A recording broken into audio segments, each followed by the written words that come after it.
Hey, how's it going?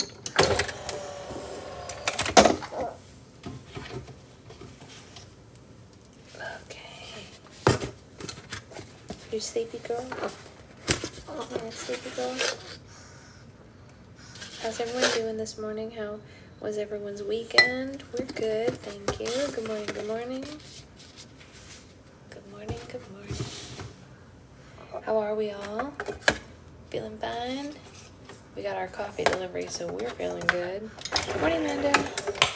Morning, everyone. Let me get the milk.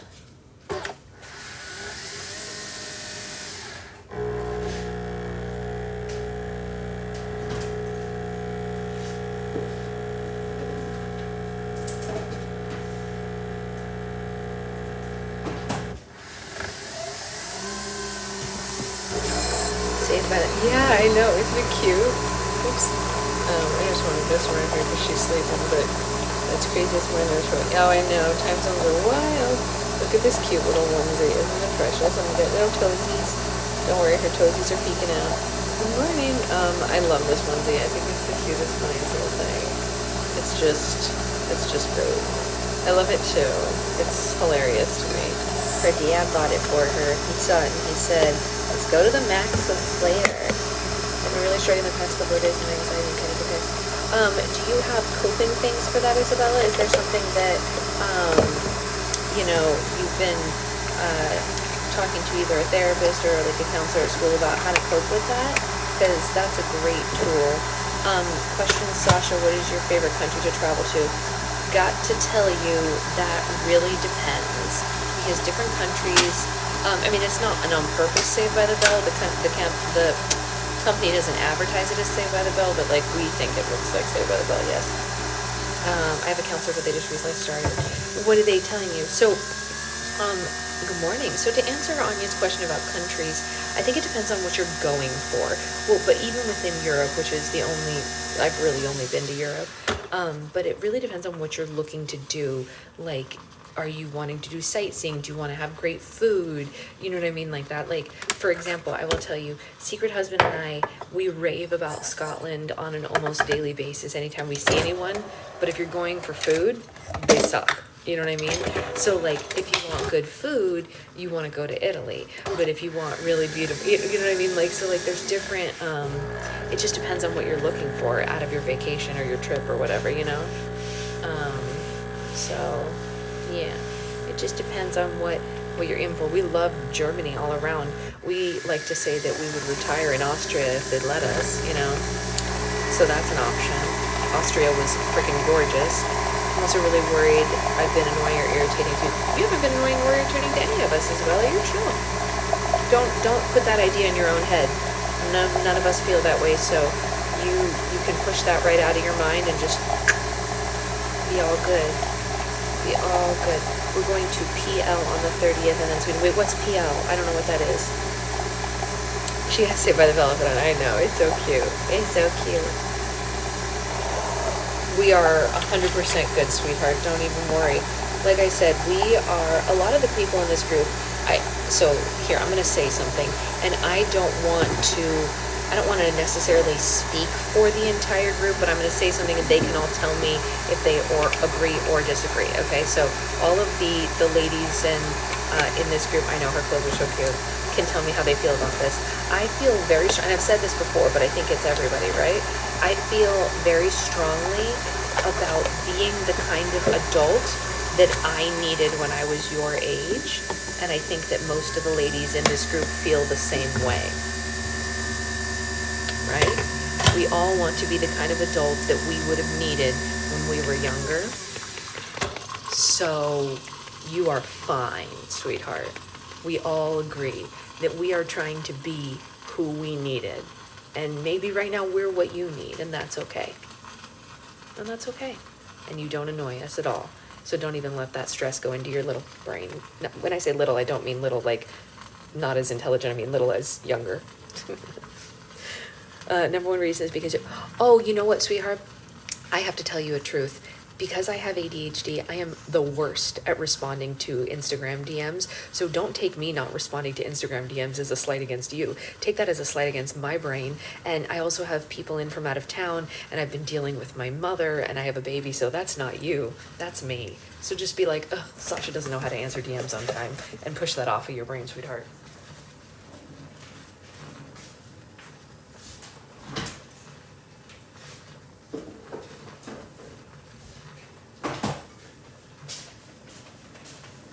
You can blame me for that one. I don't mind taking the blame. I was worried that was rude to say, but I had to be honest. Yeah, that's fine being honest. Honestly, don't even stress. If I don't get to an Instagram DM, it is not because I don't love you, and it is not because I'm annoyed. It's usually just because there's too much going on and my brain can only handle so much. Sasha doesn't know how to answer DMs on time. It's true, and that's okay. I also wouldn't want to bother her, but ask again about, yeah, that's okay. That's okay. But look, I don't get mad about it, right? So it's okay to ask. That's the great thing, is that as long as you know I'm not going to be angry. Her first Easter was lovely, you know? I'm not the type that gets angry about questions unless the question is your child a doll or real? Actually, that didn't even make me angry. It just made me confused. What a strange question. Anyway, most things Sasha can answer, other can as well. So Isabella was actually sending me a list of like safe foods for her, I think is what probably is in the DM, and I do need to go through that. I just want the foam. Is that so much to ask? I just want my latte to be covered in foam. Super realistic doll. What about people asking you to make slime on a table? That doesn't bother me as much as people asking to make slime on a floor. You know? The dress was super cute, you're right. Back buttons and baby clothes. I know. What were people thinking putting back buttons? I was replying to stories and saying, oh, you know what? That's the crazy thing about Instagram, Isabella. I have to tell you guys this. So if you're replying to stories, it goes into the same place as like DMs that I know I have to get to about other stuff. So on my end, it all just looks like numbers. So I can't even see what you're responding to, which is kind of like, it's good on one side, but like not good on another side. The part that's not good is that it makes it hard for me to catch up, but the part that's good is that it organizes everything for you. So it's like, I get that they have to do that they have to put it all in one place, but for this, it's like, I don't know what you're replying to, and all I see is like, you have 50 unanswered DMs. You know what I mean? Yeah, that's the one I don't like. When people tell me to stop talking on my own lives, aside from the 80s after my music, yes, we were talking about that. Isn't that fun? I love chatting too, Isabella. I completely agree. Is that your baby? Yes, this is indeed my baby. Funny you should ask. Funny you should ask. This baby is mine. She belongs to me and my husband. She came out of my body. Yes. Yes. All right, let's go to the reading chair. But on our way, you know what? They do make super realistic dolls these days. So I have a friend. Sorry, I just want to make sure I hydrated before we go sit down. Okay, so I have a friend who's in from out of town, and she said they actually, like on her For You page, there are dolls, those realistic like reborn baby dolls. I know, not Secret Boyfriend, isn't that funny? There's those realistic newborn baby dolls, and she said that like from the back, since I don't show my baby's face, that sometimes she really does look like that, you know? Okay, we're gonna slowly reconfigure so that we don't show her face, and we're gonna drink our coffee. Hold on. Okay. But apparently they really look that realistic, which is weird to me. Like, I get it. Yeah, when she's not moving, apparently that's what she looks like, I was told. Okay, let's see if I can reconfigure in this chair. 1, 2, Ollie. Okay, we did it. So I don't love this little line right here. I feel like she's getting that like newborn bald spot from where she sleeps in the crib. I have one that can look just like an actual baby. I heard about those. That's what she was telling me. She said they look just like her. I think she's cuter than dolls, but you know what I mean. Oh, I heard a video and you said secret fiance, and I was like, were you just married? We got married last year, in June. Yeah, that's right. We got married last year in June. That is correct. She is exactly 12 weeks old right now. Well, 12 weeks and 2 days, so I guess exactly is not true, but she is 12 weeks old. But like, she's starting to get that "this is where I sleep" little bald spot, and I'm sad for her because she has such nice hair and I don't want her to have her little bald spot. Fred Durst just joined. There's no way it's the real Fred Durst, right? Like someone just used Fred Durst as a name, because that would be funny if it was actually Fred Durst. I know it's not, but it's still funny to think about because, you know, it would be funny, right, Christina? Her hair will come back even, yes, it will be even more beautiful than ever, huh?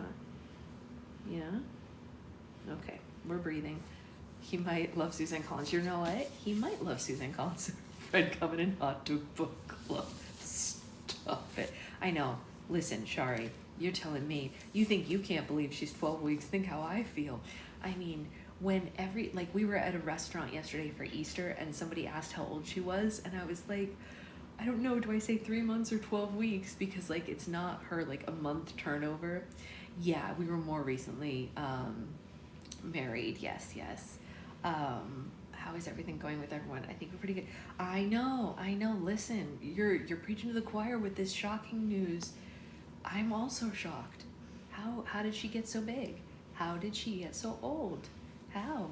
Pretty soon she's gonna be sitting up, and then she's gonna be crawling, and then she's gonna go on her first Disney trip with her cousins. Oh my gosh. Crazy. It's crazy. She's getting so big. Remember when she was just a tiny little bean? 12 weeks, the same size as your newborn sister. That's right. Isn't that funny? June will be me and my husband's 7th anniversary. That's amazing. Oh my gosh, congrats to you all. It feels like just a week you posted a video going to labor. Isn't that funny? My husband was talking about that yesterday. He was talking about how like he very gently tried to convince me I was in labor. I have to be quiet for a second. I have super glue. So you know what? I used to, okay, well, super glue, not so much, but I used to put glue on my hands. Who were the glue girls who like, you cover your hand in a thin layer of glue and peel it off to look at the what do you call it? My daughter is absolutely in love with your, aw, tell her I said thank you. I used to do the glue hand thing to get the like fingerprints or whatever in the glue.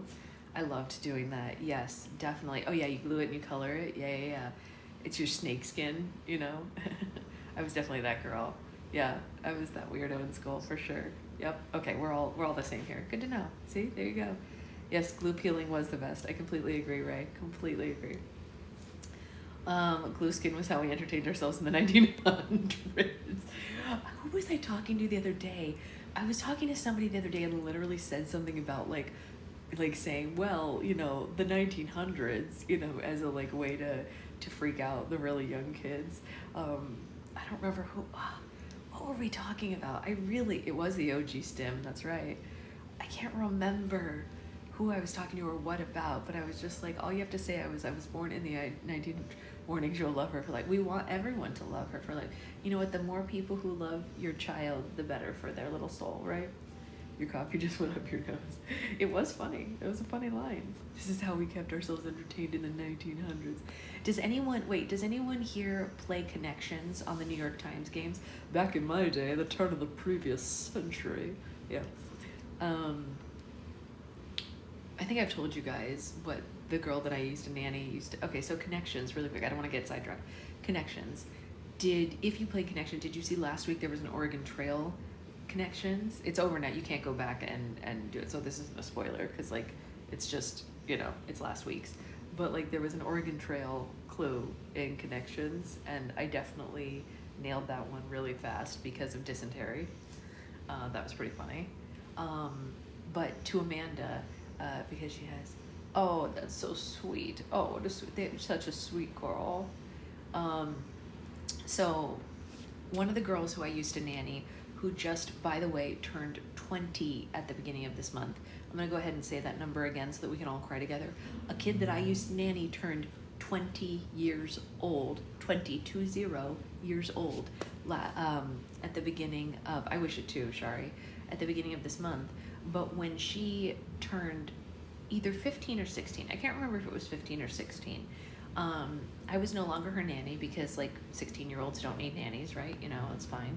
But I still used to take her out every year for her birthday to have like a solo day, and we would do something special. Like I would take her shopping and I would say, okay, you have a budget of $50. We can go to a bunch of different stores and you can buy whatever speaks to you. So we would go to like Forever 21 and things like that. And then we would go out to either lunch or dinner together. And that was like her birthday present. You know what I mean? When for like their teen years, that's what we used to do.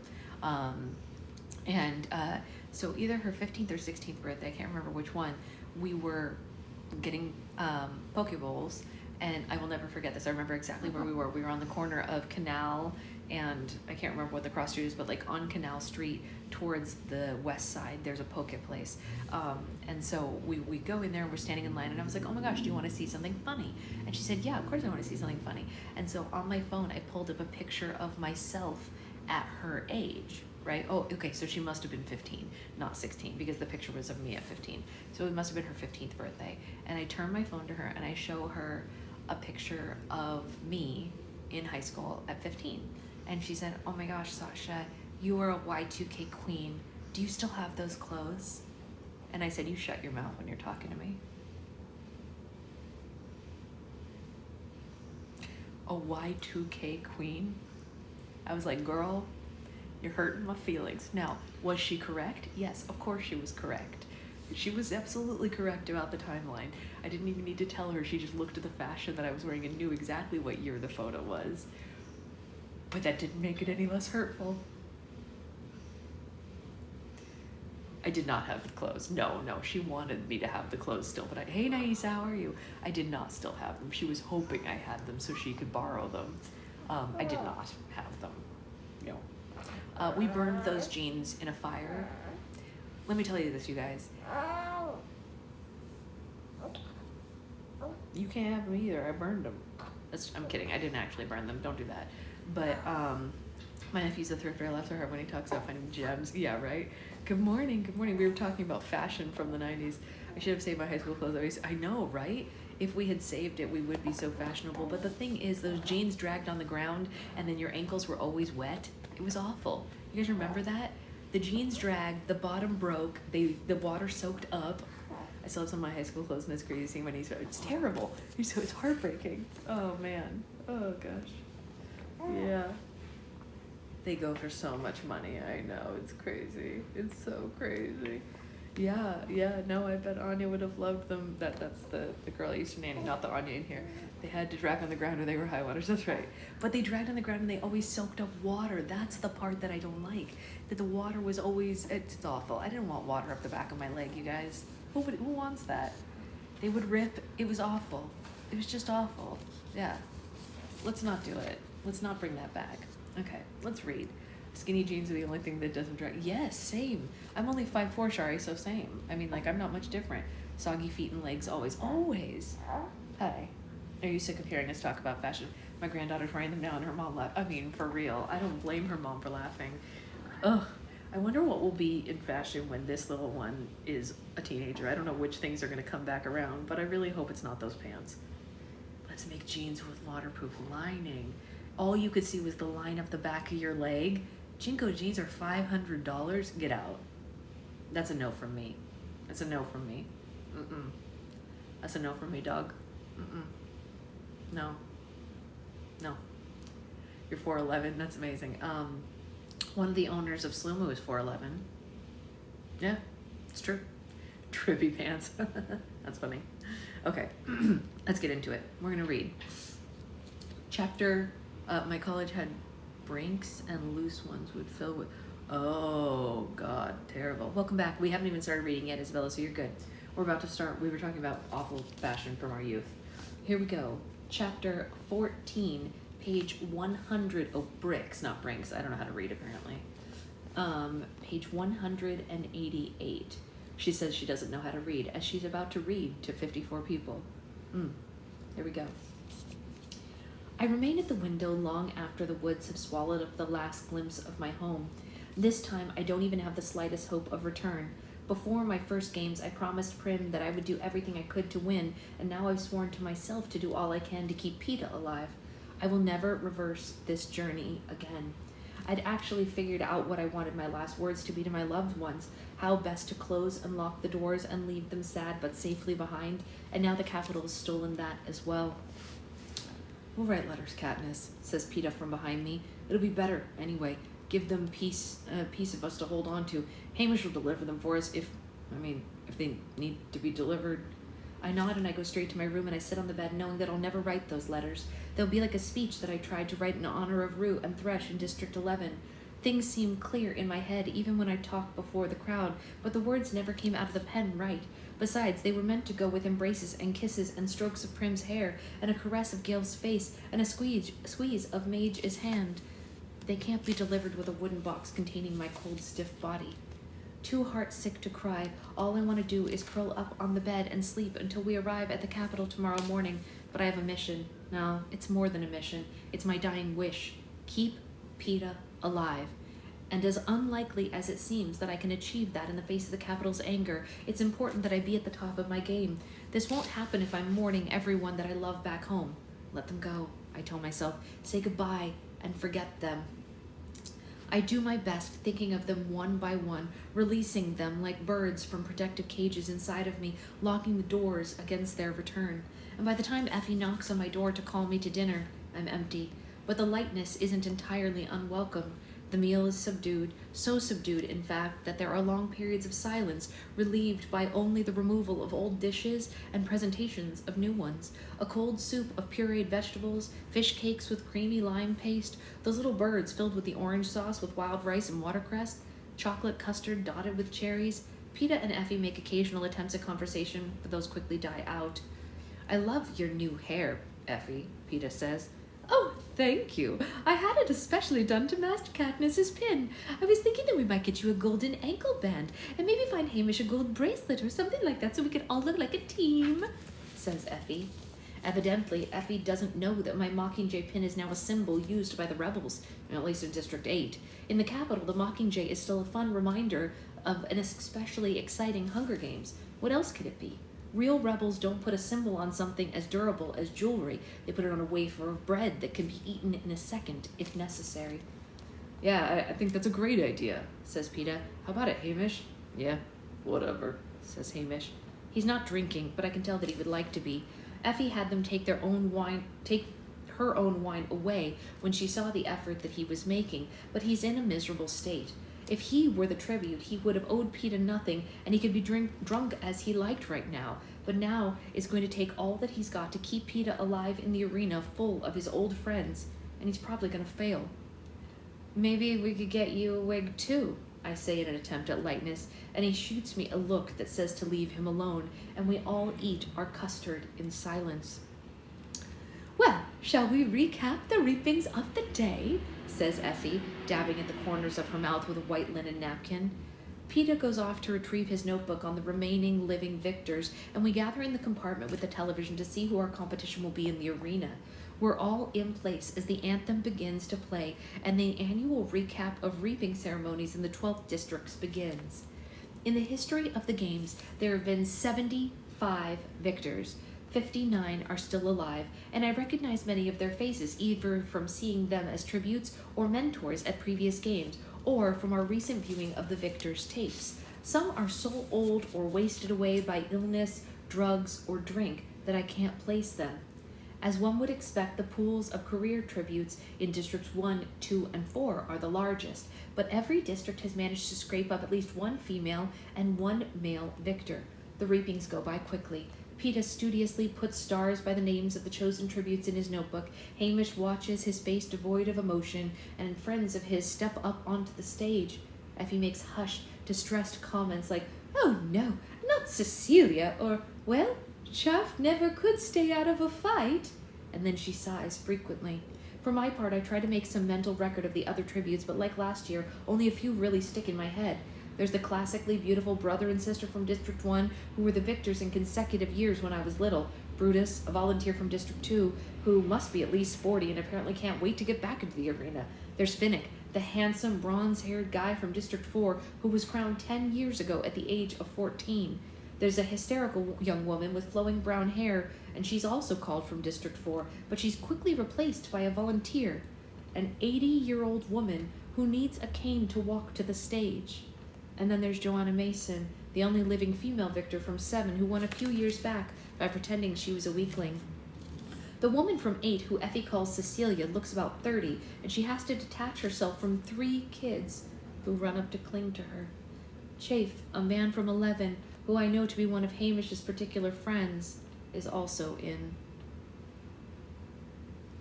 I'm called, and then Hamish, and Peeta volunteers. One of the announcers actually gets teary because it seems the odds will never be in our favor. We star-crossed lovers of District 12. But then she pulls herself together as she says she bets that these will be the best games ever. Hamish leaves the compartment without a word, and Effie, after making a few unconnected comments about this tribute or that, bids us good night. I just sit there watching Peeta rip out pages of the victors who were not picked. Why don't you get some sleep, he says, because I can't handle the nightmares, not without you, I think. They're sure to be dreadful tonight, but I can hardly ask Peeta to come and sleep with me. We've barely touched since that night that Gale was whipped. What are you gonna do? I ask.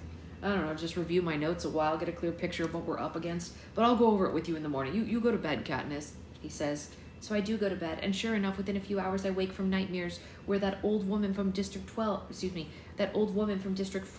transforms into a large rodent and she gnaws on my face. I know I was screaming, but no one comes. Not Peeta, not even one of the Capitol attendants. So I pull on a rope to try to calm the goose flesh crawling all over my body. Staying in my compartment is impossible, so I decide to go find someone to make me tea or hot chocolate or anything. Maybe Hamish is still up. Surely he isn't asleep. I order warm milk, the most calming thing I can think of, from an attendant. Hearing voices from the television room, I go in and I find Peeta. Beside him on the couch is the box Effie sent of the old tapes of Hunger Games. I recognize the episode in which Brutus became victor. Peeta rises up and flips off the TV when he sees me. Hey, couldn't sleep? Not for long, I say, and I pull the robe more securely around me as I remember the old woman transforming into the rodent. Wanna talk about it? He asks, and sometimes that can help, but I just shake my head, feeling weak that people I haven't fought yet already haunt me. When Peeta holds out his arms, I walk straight into them. It's the first time since they announced the Quarter Quell that he's offered me any sort of affection. He's been more like a very demanding trainer, always pushing, always insisting Hamish and I run faster, eat more, know our enemy better. Lover? No, forget about that. He abandoned any pretense of being my friend. I wrap my arms tightly around his neck before he can order me to do push-ups or something like that. And instead, he pulls me in close and buries his face in my hair. Warmth radiates from the spot where his lips just touch my neck, slowly spreading through the rest of me. It feels so good, so impossibly good, that I know I will not be the first to let go. And why should I? I've said goodbye to Gale. I'll never see him again, that's for certain. Nothing I do now can hurt him. He won't see it, or he'll think I'm acting for the cameras. That, at least, is one weight off my shoulders. The arrival of the Capitol attendant with the warm milk is what breaks us apart. He sets the tray with a steaming ceramic jug and 2 mugs on the table. I brought an extra cup, he says. Oh, thanks, I say. Add a touch of honey to the milk for sweetness and a pinch of spice, he adds. And he looks at us like he wants to say more, but then he gives a slight shake of his head and he backs out of the room. What's with him? I say. I think he feels bad for us, says Peeta. Oh, right, I say, pouring the milk. I mean it. I don't think the people in the Capitol are going to be happy about us going back in, says Peeta, or the other victors. They get attached to their champions. Yeah, I'm guessing that they'll get over it once the bloodbath starts flowing, I say flatly. Really, if there's one thing that I don't have time for, it's worrying about how the Quarter Quell will affect the mood in the Capitol. So, you're watching those tapes again, I say? Not really, just sort of skipping around to see people's different fighting techniques, says Peeta. All right, who's next? I ask. I don't know, you pick, he says, holding out the box. The tapes are marked with the years of the games and the names of the victors. I dig around and suddenly I find my hand on one that we have not watched. The year of the games is 50, and that would make it the second Quarter Quell. The name of the victor is Hamish Abernathy. We never watched this one, I say. Peeta shakes his head. No, I knew Hamish didn't want to, the same way we didn't want to relive our own games. And since we're all on the same team, I really didn't think it mattered much. Is the person who won 25 in here? I ask. No, I don't think so. And anyway, whoever it was must be dead by now. Effie only sent me the victors that might have to face us. Peeta weighs Hamish's tape in his hands. Why?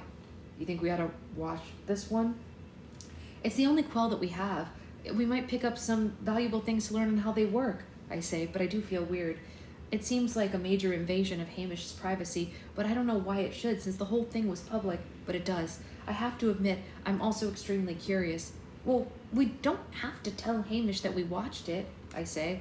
All right, Pete agrees, and he puts in the tape, and I curl up next to him on the couch with my milk, which is really delicious with the honey and spices, so I lose myself in the 50th Hunger Games. I know, there's so much that I wish was in the movies, Naisa, so much. After the anthem, they show President Snow drawing the envelope for the second quarter quell. He looks younger, but just as repellent. He reads from the square paper in the same onerous voice that he used for ours, informing Panem that the honor of the quarter quell will be that there will be twice the number of tributes. The editors smash cuts right into the reaping, where name after name after name is called, and by the time we get to District 12, I'm completely overwhelmed by the sheer number of kids going to certain death. There's a woman, not Effie, calling the names in 12, but she begins with "Ladies first," and she calls out the name of a girl who's from the seam, and you can tell that by the look of her, and her name is Maisie Donner. Oh, I say, she was my mother's friend. The camera finds her in the crowd, clinging to 2 other girls, all blonde. They're all definitely merchant kids. I think that's your mother hugging her, says Peeta quietly, and he's right. As Maisie Donner bravely disengages herself and heads for the stage, I catch a glimpse of my mother at my age, and no one has exaggerated her beauty. Holding her hand and weeping is another girl who looks just like Maisie, but a lot like someone else I know too. Mage, I say. That's her mother. She and Maisie were twins, or something like that, Peeta says. My dad, he mentioned it once. I think of Mage's mother, Mayor Undersea's wife, who spent half her life in bed immobilized with terrible pain, shutting out the world, and I think of how I never realized that she and my mother shared this connection, of Mage showing up in a snowstorm to bring the painkiller for Gale, of my Mockingjay pin, and how it means something completely different now that I know its former owner was Mage's aunt, Maisie Donner, a tribute who was murdered in the arena. Hamish's name is called last of all. It's more of a shock to see him than my mother. He's young, strong, hard to admit it, but he was something of a looker. His hair was dark and curly, those gray seam eyes bright and even then a little bit dangerous. Oh, Peeta, you don't think he killed Maisie, do you? I burst out, and I don't know why, but I can't stand the thought of it. The 48 players the odds are against it, says Peeta. The chariot rides in which District 12 kids are dressed in awful coal miners' outfits, and the interview flashes by. There's little time to focus on anyone, but since Hamish is going to be the victor, we get to see one full exchange between him and Caesar Flickerman, who looks exactly as he always has, in his twinkling blue midnight suit. Only his dark green hair and eyelids are completely different. So, Hamish, what do you think of the games having 100% more competitors than usual? Asks Caesar. Hamish shrugs. I don't see that it makes much difference. They'll still be 100% as stupid as usual, so I figure my odds will be about the same. The audience bursts out laughing, and Hamish gives them a half smile. He's snarky, arrogant, indifferent. He didn't have to reach that far for that, did he? I say. Now it's the morning of the games, and they begin, and we watch from the point of view of one of the tributes as she rises up through the tube from the launch room and into the arena. I can't help but give a slight gasp. Disbelief is reflected on the face of the players. Even Hamish's eyebrows lift in pleasure. Although they almost immediately knit themselves back into a scowl, it's the most breathtaking place imaginable. The gold cornucopia sits in the middle of a green meadow with patches of gorgeous flowers. The sky is azure blue with puffy white clouds. A bright songbird flutters overhead, and by the way of some tributes are sniffing, it must smell fantastic. An aerial shot shows that the meadows stretch for miles. Far in the distance, in one direction, there seems to be woods. In another, a snow-capped mountain. The beauty disorients many of the players, because when the gong sounds, most of them seem like they're trying to wake from a dream. Not Hamish, though. He's at the cornucopia, armed with weapons and a backpack of choice supplies. He's headed for the woods before most of the others have even stepped off their plates. 18 tributes are killed in the bloodbath that first day. Others begin to die off, and it becomes clear that almost everything in this pretty place The luscious fruit dangling from the bushes, the water in the crystalline streams, and even the scent of the flowers when inhaled too directly is deadly poisonous. Only the rainwater and the food provided at the cornucopia are safe to consume. There's also large, well-stocked career packs of 10 tributes scouring the mountains in the area for victims. Hamish has his own troubles over in the woods, where the fluffy golden squirrels turn out to be carnivorous and attack in packs, and the butterfly stings bring agony if not death. But he persists in moving forward, always keeping the distant mountain at his back. Maisie Donner turns out to be pretty resourceful herself for a girl who leaves the cornucopia with only a small backpack. Inside, she finds a bowl of some dried beef and a blowgun with 24 darts. Making use of the readily available poisons, she soon turns the blowgun into a deadly weapon by dipping the darts in lethal substances and directing them into her opponent's flesh. For 4 days, the picturesque mountain 4 days in, the picturesque mountain erupts in a volcano that wipes out another 12 players, including all but 5 of the career pack. With the mountain spewing liquid fire and the meadow offering no means of concealment, the remaining 13 tributes, including Hamish and Maisie, have no choice but to confine themselves into the woods. Hamish seems bent on continuing in the same direction, away from the now volcanic mountain, but a maze of tightly woven hedges forces him to a circle back into the center of the woods, where he encounters 3 of the careers and pulls his knife.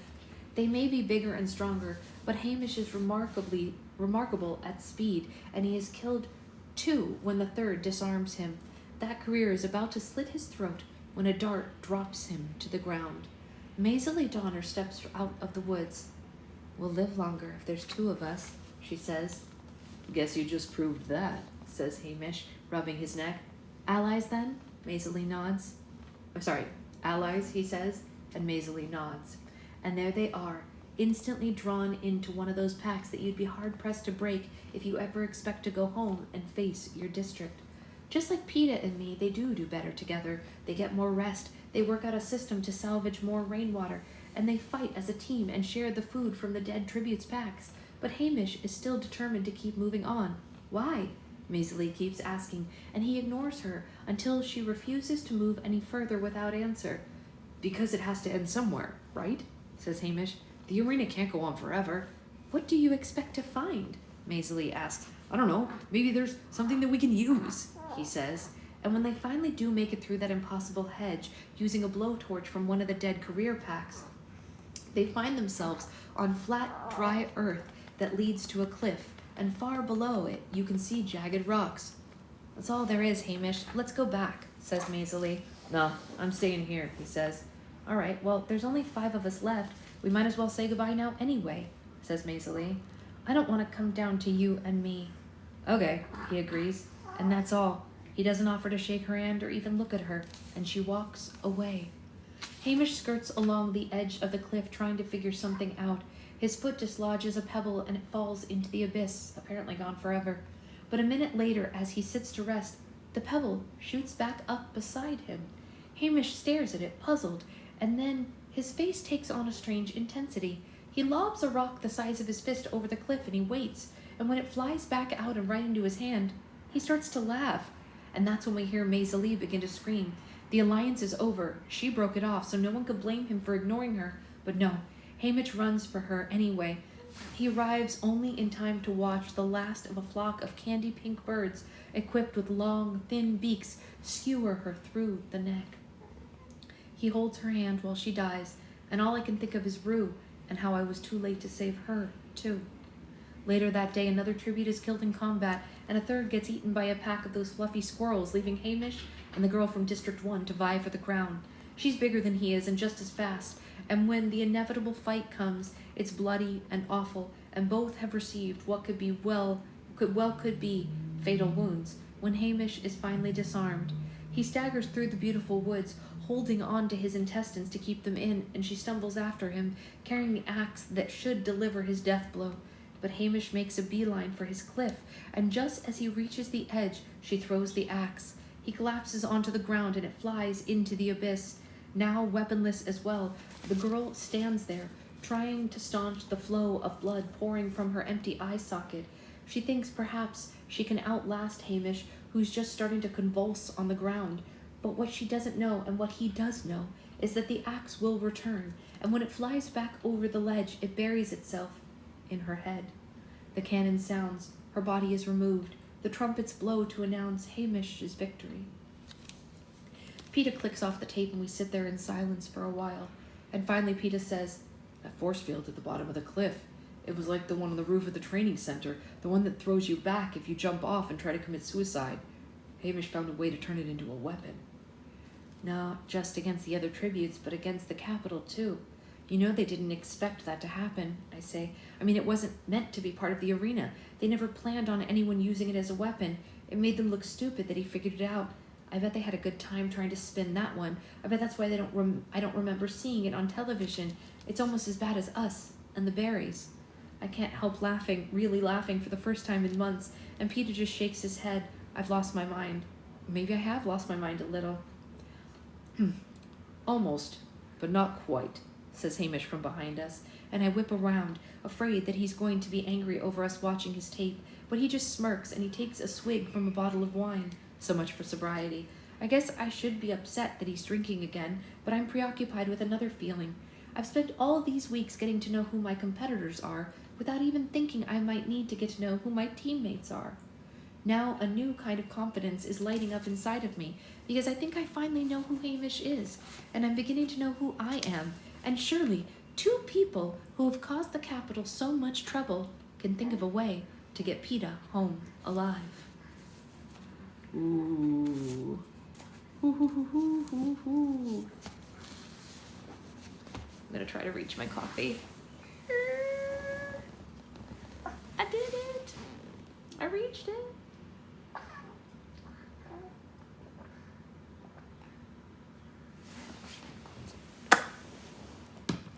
Okie dokie. Let's see how many. See how many pages the next chapter is. See if we can get through it.